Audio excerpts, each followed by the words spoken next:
এবার চাঁদাবাজির ঘটনায় রাজধানীর পলাশীতে দোকানীদের গণপিটুনির শিকার হয়েছেন ঢাকা বিশ্ববিদ্যালয়ের 2 শিক্ষার্থী। তাদের মধ্যে একজন সলিমুল্লাহ মুসলিম হল বা SM হল ছাত্রলীগের সাবেক সভাপতি মেহেদী হাসান। বিরোধীরা যে জিতবে এবং মোদি যে পরাজিত হবে সেই ব্যাপারে কতখানি দৃঢ়প্রতিজ্ঞ আম আদমি পার্টি নেতা সোমনাথ ভারতী। তিনি বলছেন মোদি তৃতীয়বার প্রধানমন্ত্রী হলে মাথা নেড়া করবেন AAP নেতা অর্থাৎ আম আদমি পার্টি। রোগটা ক্রমাগত আরও সিভিয়ারের দিকে যাচ্ছে এবং একটা বড় বিপদ ধেয়ে আসছে বাংলাদেশের দিকে। সে বিপদটার সিভিয়ারিটি কতটুকু হবে, ডিউরেশন কতটুকু হবে, সেগুলো নিয়ে আলাপ হতে পারে, সেটা করবো, কিন্তু আসছে একটা বিপদ, এটা মোটামুটি নিশ্চিত। সাবেক পুলিশ মহাপরিদর্শক বেনজির আহমেদ এবং তার পরিবারের সদস্যদের নামে গোপালগঞ্জে করা Savanna eco resort and natural park বন্ধ ঘোষণা করা হয়েছে। কেন আপনারা আমার মোবাইল ভাঙছেন আইফোন বাড়ি দিয়ে? আমাদের অন্যায় কি বলেন? কেন আপনি মারলেন, কেন আমাদের গায়ে হাত তুললেন, কেন আপনি বলেন? দর্শক, এবার ঘটে গেল একটি চাঞ্চল্যকর ঘটনা। দোকানদারদের সাথে চাঁদাবাজি করতে গিয়ে বেধড়ক পিটুনি খেলো এক ছাত্রলীগ নেতা। দর্শক, আজকের নিউজটি সম্পূর্ণ দেখলেই সেই ছাত্রলীগ নেতার পরিচয় জানতে পারবেন এবং কেন তাদেরকে পেটানো হলো, বিশেষ করে তারা দুজন ছিল, এই দুজনকে কেন পেটানো হলো সেটিও জানতে পারবেন। এমনকি দর্শক, আপনারা কিন্তু সকলেই ইতিমধ্যে অবগত রয়েছেন আজকেই ভারতের লোকসভা নির্বাচনের ফলাফল ঘোষণা করা হবে বা ভোট গণনা চলছে। কিন্তু দর্শক, এরই মধ্যে উঠে এলো একটি গোপন কথা, যেখানে বলা হয়েছে ভারতে মোদী সরকার কোনোভাবেই এবার ক্ষমতায় আসতে পারবে না। তো দর্শক, কিভাবে এতটা কনফিডেন্সের সাথে এই কথাটি একজন নেতা বলতে পারে দর্শক, সেটিও জানতে পারবেন এবং তিনি কিসের ভিত্তিতে বা তার কাছে কি প্রমাণ রয়েছে যে তিনি এই ধরনের মন্তব্য করলেন সেটিও জানতে পারবেন। এমনকি দর্শক, ভারতের যখন ঠিক এই অবস্থা, ঠিক সেই মুহূর্তে এসে বাংলাদেশের অর্থনৈতিক বিশেষজ্ঞগণ বলছেন যে এই অর্থনীতির কারণেই বা এই অর্থনৈতিক সংকটের কারণেই প্রধানমন্ত্রী শেখ হাসিনা পতনের দিকে ধাবিত হচ্ছে বা খুব তাড়াতাড়ি তার পতন ঘটবে। দর্শক, আমরা অনেক আগে থেকেই কিন্তু এই অর্থনৈতিক সংকটের কথা শুনে আসছি। কিন্তু দর্শক, এবার ভারত বাংলাদেশের কাছে টাকার জন্য চাপ দিচ্ছে, এদিকে আমেরিকাও কিন্তু চাপ দিচ্ছে। তো দর্শক, এর ফলশ্রুতিতে ঠিক কি হতে পারে দর্শক, আপনারা আজকের নিউজটি সম্পূর্ণ দেখলেই জানতে পারবেন। তো দর্শক, আমি আর বেশি কথা বাড়াবো না, আপনাদের সরাসরি সবগুলো ভিডিও দেখাবো। তবে তার আগে বলি, যারা এখনো চ্যানেলটি সাবস্ক্রাইব করেননি সকলে চ্যানেলটি সাবস্ক্রাইব করে পাশে থাকা বেল আইকনটি বাজিয়ে দিবেন। আর যারা ইতিমধ্যেই সাবস্ক্রাইব করে রেখেছেন তাদের সকলকে অসংখ্য ধন্যবাদ। তো চলুন একটি লাইক দিয়ে আমরা ধারাবাহিকভাবে সবগুলো ভিডিও দেখে আসি। শিক্ষার্থীদের চাঁদাবাজির ঘটনা দিন দিন বেড়েই চলেছে, এতে অতিষ্ঠ হয়ে পড়েছে দোকানদার ব্যবসায়ীরা। এবার চাঁদাবাজির ঘটনায় রাজধানীর পলাশীতে দোকানীদের গণপিটুনির শিকার হয়েছেন ঢাকা বিশ্ববিদ্যালয়ের 2 শিক্ষার্থী। তাদের মধ্যে একজন সলিমুল্লাহ মুসলিম হল বা SM হল ছাত্রলীগের সাবেক সভাপতি মেহেদী হাসান। অভিযোগ রয়েছে প্রায় প্রতিদিনই তার সহযোগীদের নিয়ে চাঁদাবাজি করতেন সাবেক এই হল সভাপতি। এর আগে সলিমুল্লাহ মুসলিম হল থেকে মাদক ও নারী সহ আটক হন এই নেতা। বিস্তারিত থাকছে প্রতিবেদনে। রোববার রাত 11:30 এ সময় রাজধানীর পলাশীর মোড় বাজারে চাঁদাবাজি করতে গিয়ে মারধরের শিকার হন সলিমুল্লাহ মুসলিম হল ছাত্রলীগের সাবেক সভাপতি মেহেদী হাসান এবং তার সহযোগী শহীদুল ইসলাম। এমন কাণ্ডে ঘটনাস্থলে এসে উপস্থিত হন চকবাজার থানা পুলিশ। সেখান থেকে দুজনকেই গ্রেপ্তার করা হয়। প্রত্যক্ষদর্শীরা জানান, চাঁদাবাজিতে বাধা দেওয়ায় চাপাতি দিয়ে নজরুল এবং মাহবুব নামের 2 ব্যবসায়ীকে আঘাত করতে যান তারা। তখন দোকানিরা ক্ষিপ্ত হয়ে ছাত্রলীগের সাবেক নেতা ও তার সহযোগীকে গণপিটুনি দেন এবং পরে পুলিশের হাতে তুলে দেয় তাদের। দোকানিরা জানান, রোববার গণপিটুনি ঘটনার আগেও পলাশী বাজারে একাধিকবার চাঁদাবাজি করে ছাত্রলীগের এই নেতা। এর আগে কলা বিক্রেতা দেলোয়ারের কাছ থেকে 1000 টাকা এবং কনফেকশনারি দোকানি সানাউল্লাহ সহ বেশ কিছু দোকানদারের কাছ থেকে চাঁদা নেয় মেহেদী। পলাশীর দোকান মালিক সমিতির সাবেক সাধারণ সম্পাদক মাহবুবুল হক কালবালাকে বলেন, রোববার রাত 11টার পর সাবেক ছাত্রলীগ নেতা মেহেদী ও তার সহযোগী বাজারে এসে চাঁদা দাবি করে। 2 লাখ টাকা চাঁদা পেতে বলে যখন তারা দিতে অধিকার, তখন তারা উপরে হাত তোলার পরে দোকানদাররা দ্রুত আর আটকা জায়গা পুলিশের কাছে। নজরুল ইসলাম নামে এক ভুক্তভোগী দোকানি জানান, চাঁদা চাইতে এলে প্রায় তাদের বাধা দেন, কিন্তু এতে থেমে থাকেননি সাবেক ছাত্রলীগ সভাপতি মেহেদী হাসান ও তার সহযোগী। নিয়মিতই অত্যাচার এবং চাঁদাবাজি চালিয়ে যান। তাদের অত্যাচারে অতিষ্ঠ হয়ে পড়েছে সাধারণ মানুষ।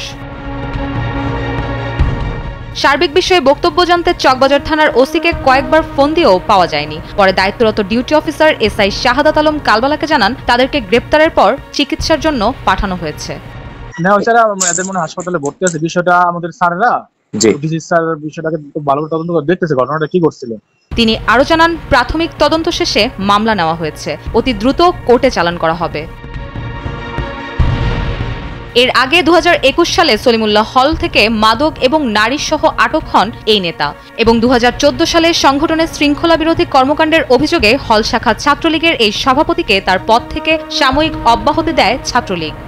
সাবেক পুলিশ মহাপরিদর্শক বেনজির আহমেদ এবং তার পরিবারের সদস্যদের নামে গোপালগঞ্জে করা Savanna eco resort and natural park বন্ধ ঘোষণা করা হয়েছে। গতকাল প্রতিষ্ঠানের প্রধান ফটকে টানানো এই তথ্য জানিয়েছে কর্তৃপক্ষ।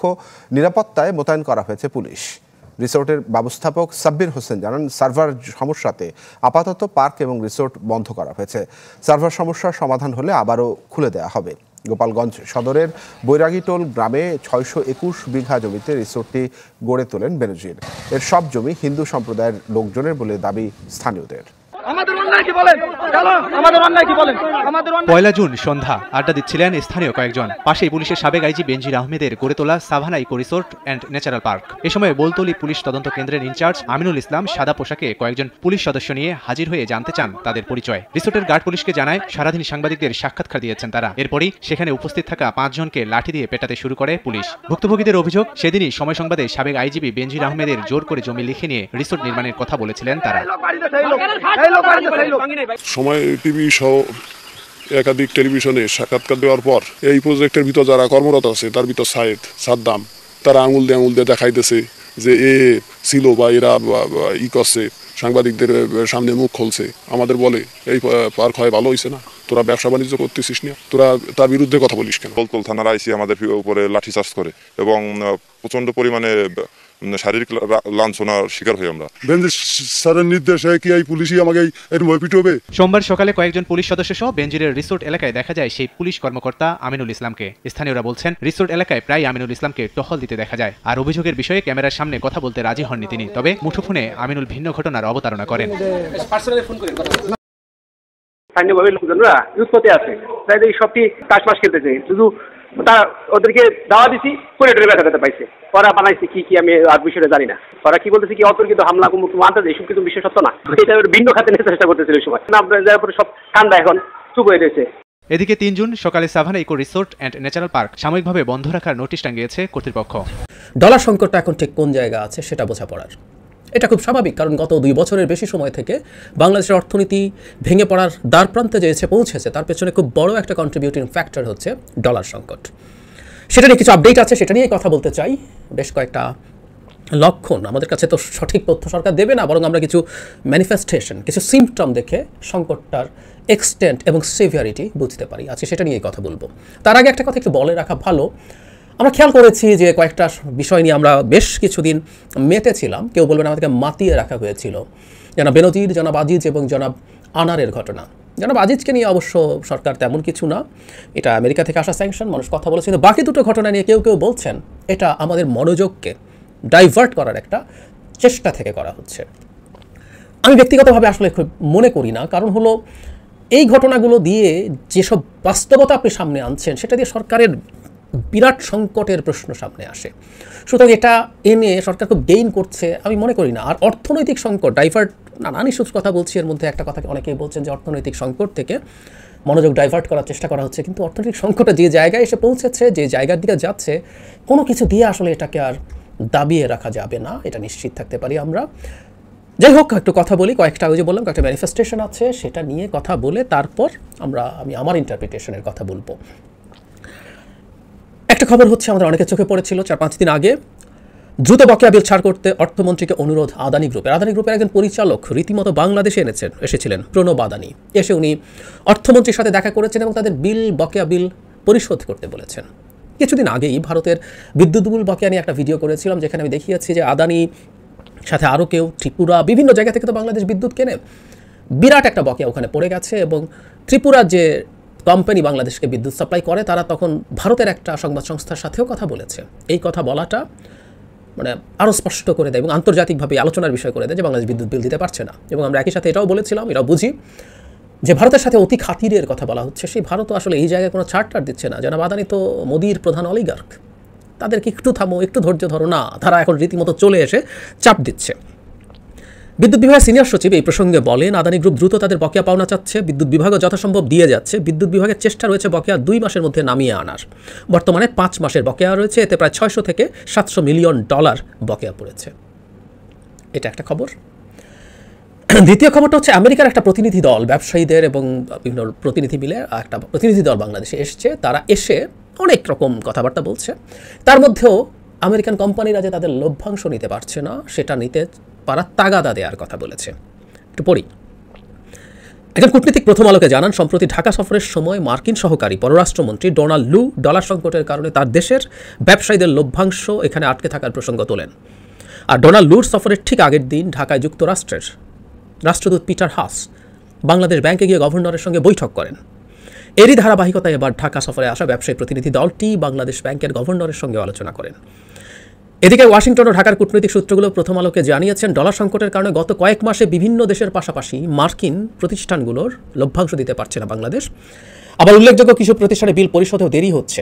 এককভাবে কোনো প্রতিষ্ঠানের অর্থের পরিমাণ বিপুল অঙ্কের না হলেও অনেকগুলো প্রতিষ্ঠান মিলে টাকার পরিমাণটা উল্লেখ করার মতো। ফলে বাংলাদেশের ডলার সংকটের কারণে সৃষ্টি হওয়া সমস্যা মার্কিন প্রতিষ্ঠানগুলোকে ভাবিয়ে তুলছে। এটা হলো আমেরিকা। তার মানে আমেরিকায় লু আসলেন, পিটার হাস কথা বলেছেন বাংলাদেশ ব্যাংকে গিয়ে। এরও আগে পিটার হাস টিভির সাক্ষাৎকারে, বাংলাদেশের টিভির সাথে সাক্ষাৎকার দিয়েছিলেন। সেখানেও তাদের এই কোম্পানিগুলোর বকেয়া পাওনা না পাওয়ার কথা বলছেন। মানে বকেয়া তো না, আসলে কেউ কেউ বকেয়া পান আর কারো কারো লাভ করেছেন, সেই টাকা নিয়ে যেতে পারছেন না।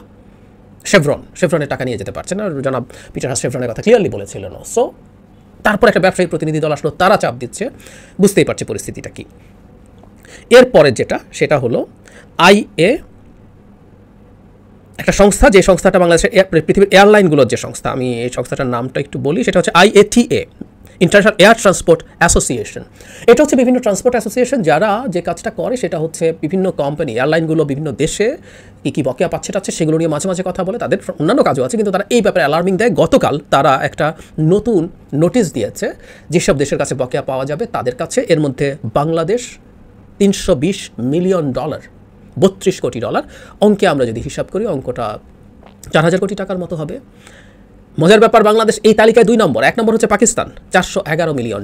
আমি আগে একদিন একটা ভিডিওতে এই বিষয়ে কথা বলেছিলাম, সেটা হলো এই যে এরা টিকিট বিক্রি করছে, সেই টিকিটের টাকাও তারা বাংলাদেশ থেকে বৈদেশিক মুদ্রা নিয়ে যেতে পারছে না। এতে বিভৎস সংকট তৈরি হয়েছে। সেটা কীরকম? এই যেহেতু টাকা পাচ্ছে না, তারা তাদের ফ্লাইট কমাচ্ছে, এবং ফ্লাইট যেহেতু কমাচ্ছে এবং তাদের যেহেতু একটা টাকা এখানে আটকে গেছে, সেটারও একটা কস্ট অফ ফান্ড আছে, সেটা তুলে নেওয়ার জন্য তারা তাদের টিকিটের দাম অনেক বাড়িয়ে দিয়েছে বাংলাদেশে। এটার মাসুল এখন আমরা সাধারণ মানুষজন দিচ্ছি। আপনি অনেক সামর্থ্যবান হলে টিকিটের দাম দ্বিগুণ হয়ে গেলেও হয়তো আপনার গায়ে লাগছে না, কিন্তু আমরা জানি বাংলাদেশ থেকে এই প্লেনে ফ্লাই করা মানুষদের একটা বড় অংশ বিভিন্ন দেশে প্রবাসী কর্মী হিসেবে কাজ করেন, মূলত শ্রম নির্ভর কর্মী। সো অত্যন্ত প্রান্তিক জনগোষ্ঠীর মানুষেরা, তাদের উপরে চরম চাপ তৈরি হয়েছে শুধুমাত্র সরকারের এই ডলার সংকটের কারণে। সে যেহেতু বিভিন্ন এয়ারলাইনকে তার টাকা বৈদেশিক মুদ্রায় পরিশোধ করতে পারছে না, সেজন্য। এই 3টা খবর। তার সাথে আরেকটা জিনিস একটু যোগ করি, সেটা হচ্ছে রিসেন্টলি বাংলাদেশের বৈদেশিক মুদ্রার অবস্থার ক্ষেত্রে ফিচ রেটিংস তার র্যাঙ্কিং আরেক ধাপ নামিয়ে দিয়েছে। ফিচ যা বলছে বাংলাদেশের ঋণমান কমিয়ে আনার ক্ষেত্রে, ফিচ রেটিং বলছে ঋণমান B+ নামিয়ে আনা হয়েছে কারণ বাংলাদেশের বৈদেশিক মুদ্রার রিজার্ভ দীর্ঘমেয়াদে দুর্বল।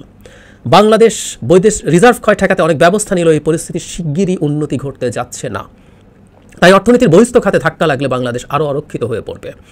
2022 সাল থেকে বিদেশি মুদ্রা রিজার্ভের পতন ঠেকাতে বাংলাদেশ যেসব ব্যবস্থা নিয়েছে তা যথেষ্ট নয় বলে মনে করে ফিচ রেটিংস। এসব নীতির কল্যাণে অভ্যন্তরীণ বাজারে ডলার সংকট মোকাবিলা করাও সম্ভব হয়নি। এখন যে ক্রলিং পেগ পদ্ধতি গ্রহণ করা হয়েছে তাতে মুদ্রার বিনিময় হারের নমনীয়তা বাড়বে, তবে এই নীতির কল্যাণে যে বিদেশি মুদ্রা বাজারের সংকট মোকাবিলা করা যাবে বা রিজার্ভের উল্লেখযোগ্য উন্নতি হবে তা পরিষ্কার নয়। সোজাসাপটা কথা। এবার এগুলো নিয়ে আমরা আসলে কি বুঝতে পারি সেটা নিয়ে কথা বলি। সংকটটা কতটা, কেন আমি মনে করছি এটা একটা বিপদের পূর্বাভাস। ধরুন আপনার ফিনান্সিয়াল ক্রাইসিস আছে, আপনি একটা পরিবার চালান, আমি দেশ থেকে সরে আসি। কোনো কারো ক্রাইসিস পড়লে আমরা চেষ্টা করবো আমরা আমাদের নিজেদের পরিবারের মানুষজনের কিছু কাটছাট করতে। আমার কাছে যারা, আমি যদি ন্যূনতম আমার সম্মান রক্ষা করতে চাই, যারা আমার কাছে টাকা পায়, ধরুন আমার বাসায় একজন সাহায্যকারী কাজ করে যান পার্ট টাইম, তার একটা বেতন আছে, আমি চেষ্টা করবো তার বেতনটা দিয়ে দিতে। আমি আমাদের সন্তানের টিউটর আছে, তার বেতনটা দিয়ে দিতে চাইবো। আমি চেষ্টা করব আমি পাড়ার যে মুদি থেকে বাজার করি সেখানে বাকি না করতে। আমি দরকার একটু কম খাবো, কম পরবো, আমি আমার একটা বাইরে গিয়ে মাঝে মাঝে খেতাম সেটা বাদ দেবো, আমি একটু কম কিনবো, এসব করতে পারি। আমি একটা জামা কম কিনবো, কিন্তু আমি চেষ্টা করবো ওগুলো করতে, কারণ আমি একজন মানুষ যিনি মানুষের সাথে লেনদেনের সম্পর্কটা ঠিক আছে, ভালো আছে, এটা রাখতে চাই। এটাই নিয়ম। এই কথাটা কেন বললাম? সরকার ডলার সংকট মোকাবেলার জন্য আমাদেরকে শেষ করে দিয়েছে, এই দেশের অর্থনীতিটাকে শেষ করে দিয়েছে। বহুবার বলেছি, সে তার ইম্পোর্ট রেস্ট্রিক্ট করতে করতে গিয়ে এসেনশিয়াল কমোডিটিস মানে খাওয়াটাও না, মাঝে মাঝে আপনার জীবন বাঁচানো ফরজ হয়েছে। আমাদের মেডিকেল ইকুইপমেন্টস ইম্পোর্টের কী পরিমাণ ক্রাইসিস এই সরকার তৈরি করেছে আমি বহুবার দেখিয়েছি। হার্টের এসেনশিয়াল জিনিস, ভালভ, স্টেন্ট ঠিকমতো আনা যাচ্ছে না, যেগুলো আপনার জীবন রক্ষাকারী জিনিস। ঔষধ বানানোর যে অত্যাবশ্যকীয় উপাদান এপিআই, এগুলো ঠিকমতো আনা যাচ্ছে না। আর অন্যান্য ব্যাপার তো আছেই। আপনি এগুলোর সংকট তৈরি করেছেন। শুধু এগুলোর কথা কেন বলি, একটা বিলাসী পণ্যের সাথেও দেশের অর্থনীতি জড়িত এবং গরিব মানুষ জড়িত। আমরা এটা অনেকে বুঝি না। ধরুন অত্যন্ত দামি একটা চকলেট, এটার ইম্পোর্ট রেস্ট্রিক্ট করা হলো, এটা গরিব মানুষ খায় না, কিন্তু ওই চকলেটটা যখন ইম্পোর্টেড হয়, একটা অফিস আছে, ওই অফিসে মধ্যবিত্ত নিম্ন মধ্যবিত্ত এমপ্লয়িজ আছে, ওই অফিসে গরিব কর্মচারী আছে। ওটা বিভিন্ন সময় যখন আসে পণ্য পরিবাহিত হয়, ওটা কার্টন মাথায় করে নিয়ে যান একজন গরিব দিন মজুর। অত্যন্ত দামি চকলেট, যে চকলেটটা তার যে মজুরটা বহন করে নিয়ে যাচ্ছেন তার পরিবার কোনো কালেই খেতে পারবে না, কিন্তু এটা তার এমপ্লয়মেন্ট তৈরি করছে। তো আপনি এই জিনিসগুলো তো রেস্ট্রিক্ট করলেনই, কিন্তু বাইরের ব্যাপারটা ঠিক রাখার কথা ছিল। কেন ঠিক রাখার কথা ছিল? যে বললাম আপনার একটা সুনামের দরকার আছে। এই রেজিম ক্ষমতায় আছে, তার উন্নয়ন হয়েছে এই ন্যারেটিভ দিয়ে। সে বাইরে বাংলাদেশকে একটা মিরাকল অফ ডেভেলপমেন্ট বলে, তাই না? অনেকে এই ব্র্যান্ডিং করার চেষ্টা করেছেন। তো আপনি যখন উন্নয়নের ব্র্যান্ডিং করেন এবং বহু ক্ষেত্রে সে তার এই বিভৎস লুটপাটের চুরি ডাকাতি নির্বাচনকে, তার মানবাধিকার লঙ্ঘনকে, তার লুটপাটকে ন্যায্যতা দেওয়ার চেষ্টা করেছে বাই শোয়িং যে আমার এখানে দারুণ উন্নয়ন হচ্ছে, আমার এখানে দারুণ দারিদ্র্য কমছে ইত্যাদি ইত্যাদি। ফলে আপনি যখন বিদেশিদেরকে টাকা দেন না, যখন বাংলাদেশের ডলার ক্রাইসিসের কারণে আমেরিকান কোম্পানি টাকা দিতে পারছে না, ভারতীয় কোম্পানি টাকা পাচ্ছে না, তারপরে আপনার এয়ারলাইনগুলো টাকা দিতে পারছে না, এবং এর মধ্যে অনেকগুলো এয়ারলাইনের এই পরিমাণ টাকা আছে, মানে অনেকগুলো দেশের কাছে এই তথ্য আছে এবং এগুলো ইন্টারন্যাশনাল নিউজ এখন। এটা আপনার উন্নয়নের বয়ানকে মারাত্মকভাবে আঘাত করে, কিন্তু আপনি না করে পারছেন না, তাই না? আমি অন্তত তেমন কোনো রকম কোনো আশার জায়গা দেখছি না সরকারের জন্য। সরকারও দেখছে না, আসলে দেখলে কিন্তু সে এইরকমভাবে ওর পাওনা, মানে রীতিমতো ভারতের পাওনা আপনি দেবেন না। আদানি মোদির অলিগার্ককে বাংলাদেশে আসতে হয় টাকা চাইতে, আপনি তো সবার আগে দিয়ে দেওয়ার কথা ছিল সব এসব করে, কিন্তু আপনি দিতে পারছেন না। You are in that crisis. কারণ আপনি জানেন যে আছে তা তো বটে, আসারও সম্ভাবনা যে অনেক কিছু আছে তা না, সেটা নিয়েও ডিটেল কথা বলবো। যাই হোক, বটম লাইন হচ্ছে এই আলামতগুলো, এই লক্ষণগুলো দেখে আমরা বলতে পারি, মানে সরকার তো আমাদেরকে জেনুইন তথ্য দেবে না, সেই উপসর্গগুলো দেখে বলতে পারি রোগটা ক্রমাগত আরও সিভিয়ারের দিকে যাচ্ছে এবং একটা বড় বিপদ ধেয়ে আসছে বাংলাদেশের দিকে। সে বিপদটার সিভিয়ারিটি কতটুকু হবে, ডিউরেশন কতটুকু হবে, সেগুলো নিয়ে আলাপ হতে পারে, সেটা করব, কিন্তু আসছে একটা বিপদ, এটা মোটামুটি নিশ্চিত। বিরোধীরা যে জিতবে এবং মোদী যে পরাজিত হবে সেই ব্যাপারে কতখানি দৃঢ় প্রতিজ্ঞ আম আদমি পার্টি নেতা সোমনাথ ভারতী। তিনি বলছেন মোদী তৃতীয়বার প্রধানমন্ত্রী হলে মাথা ন্যাড়া করবেন এএপি নেতা অর্থাৎ আম আদমি পার্টি। কতখানি দেখেন কনফিডেন্টের সাথে সে এই কথা বলছেন। সোমনাথ ভারতীর বয়স মাত্র 50, কিন্তু মাথায় মধ্যে প্রায় ফাঁকা, চকচকে টাকের উপর পাতলা কয়েক গাছা চুল অবশিষ্ট। 14 জুনের পর সেগুলো থাকবে কিনা সন্দেহ, কেননা তিনি জানিয়েছেন নরেন্দ্র মোদী তৃতীয়বারের জন্য প্রধানমন্ত্রী হলে মাথা মুড়িয়ে ন্যাড়া হয়ে যাবেন। দিল্লির আম আদমি পার্টির এই নেতা দিল্লি বিধানসভার সদস্য, এবার তিনি দক্ষিণ দিল্লি কেন্দ্র থেকে লোকসভা নির্বাচনে প্রার্থী হয়েছেন, লড়েছেন বিজেপির মোদী সরকারের প্রয়াত পররাষ্ট্রমন্ত্রী সুষমা স্বরাজের মেয়ে বাসুরি স্বরাজের বিপক্ষে। সুষমা স্বরাজকে তো চেনেন, সেই 2014 সালে বাংলাদেশে এসে এরশাদের বাসায় গেছিল, তারপর কি হয়েছিল তাকে তার না বলি ইতিহাস। যাক, এখানে খবরে বলা হচ্ছে এক্সিট পোল বা বুথ ফেরত সমীক্ষার ফল প্রকাশের পর সোমনাথ নেওয়া হওয়ার ওই প্রতিজ্ঞার কথা এক্স মারফত অর্থাৎ টুইটারে জানিয়েছেন। তিনি লিখেছেন মোদী তৃতীয়বারের জন্য প্রধানমন্ত্রী হলে মাথা কামিয়ে ফেলবেন। 14 জন বুথ ফেরত সমীক্ষা ভুল প্রমাণিত হবে, অর্থাৎ বুথ ফেরত সমীক্ষা নিয়ে কিন্তু মানে বিতর্ক হচ্ছে। বলা হচ্ছে এই বুথ ফেরত সমীক্ষা হচ্ছে বিজেপির অর্থায়নে এই কাজগুলো হয়েছে। আমার কথা মিলিয়ে নেবেন, মোদী তৃতীয়বার প্রধানমন্ত্রী হবেন না। এই ধারণা ইন্ডিয়া জোটের বিশ্বাসে পরিণত হয়েছে বলেই জোট নেতারা জোটবদ্ধ হয়ে বুথ ফেরত জরিপের বিরোধিতায় নেমেছেন শুরু থেকেই। মল্লিকার্জুন খাড়গে, রাহুল গান্ধী, সীতারাম ইয়েচুরি, অখিলেশ যাদব, অরবিন্দ কেজরিওয়াল, মমতা বন্দ্যোপাধ্যায়রা তো প্রত্যেকেই ওই সমীক্ষার ফল ফুৎকারে উড়িয়ে নিজেদের বিপুল জয়ের আগাম ঘোষণা দিয়েছেন। শুধু বিরোধী নেতারাই নয়, স্বাধীন সাংবাদিক এবং ইউটিউবের মতো সামাজিক মাধ্যমে সক্রিয়ভাবে নিজস্ব অভিমত জানিয়ে আসছেন এমন বিশেষজ্ঞরা গত শনিবার সন্ধ্যা থেকে দাবি করছেন বুথ ফেরত জরিপ সরকারের দিকে তাকিয়ে সরকারি উদ্যোগেই তৈরি, এর সঙ্গে জমিনি বাস্তবতার কোনো মিল নেই। সোমনাথ ভারতীয় নেওয়া হয়ে যাওয়ার প্রতিক্রিয়া সেই বিরোধিতারই অন্য এক প্রকাশ। যাই হোক, শেষ পর্যন্ত এটা বলা হচ্ছে যে এই মহল বিজেপির জয় নির্ঘোষের মধ্য দিয়ে ব্যবসায়িক ও বাণিজ্যিক স্বার্থের দিকেও ইঙ্গিত করেছেন। গত শনিবার তারা জানিয়েছেন এই সাজানো সমীক্ষার ফল প্রকাশ করা হয়েছে শেয়ার বাজার আরো চাঙ্গা করে তুলতে। আজ সোমবার বাজার খুলতে না খুলতে তার প্রমাণ পাওয়া গেল। বিজেপি 300 আসনের বেশি ও এনডিএ 400-র কাছাকাছি চলে যাবে, সেই আশায় শেয়ার বাজার তেজি ভাব তৈরি হয়েছে। বোম্বে স্টক এক্সচেঞ্জের সূচক সেন্সেক্স চটচড়িয়ে উঠে যায় 2000 পয়েন্টে। ন্যাশনাল স্টক এক্সচেঞ্জের সূচক নিফটিও দিল রেকর্ড লাভ। যাই হোক, এগুলি সব ব্যবসায়িক কারসাজি আছে, আর বিরোধীদেরকে একটু হতাশ করা, হতোদ্যম করা, সেটিও একটা লক্ষ্য থাকতে পারে, কিন্তু চূড়ান্তভাবে তো কোনো কিছুই বলা যায় না। মানে বাংলাদেশের জনগণ, আশেপাশের মানুষ, সবচেয়ে বড় কথা হলো যে গণতান্ত্রিক আমি মানুষ তাকিয়ে আছে ভারতের মতন একটি বড় দেশ, যে দেশে আসলে এটা গণতান্ত্রিক এবং অসাম্প্রদায়িক শক্তির আসা দরকার, তাহলে ভারত সহ এই অঞ্চলের যেই অস্থিতিশীলতা সেটা দূর হবে না। দর্শক, আমি আশা করছি আপনারা সকলেই অত্যন্ত মনোযোগ সহকারে সবগুলো ভিডিওই দেখেছেন। এমনকি দর্শক, যদি এই ভিডিওগুলো সম্পর্কে আপনাদের কোনো মতামত থেকে থাকে তাহলে তো অবশ্যই জানাবেন। দর্শক, সবশেষে জানাবেন আপনি ঠিক কোন জায়গা থেকে আজকের এই ভিডিওটি দেখেছেন। নিউজটি শেষ করছি এখানে, ফিরছি পরবর্তী নিউজে নতুন কোনো টপিকে। আল্লাহ হাফেজ।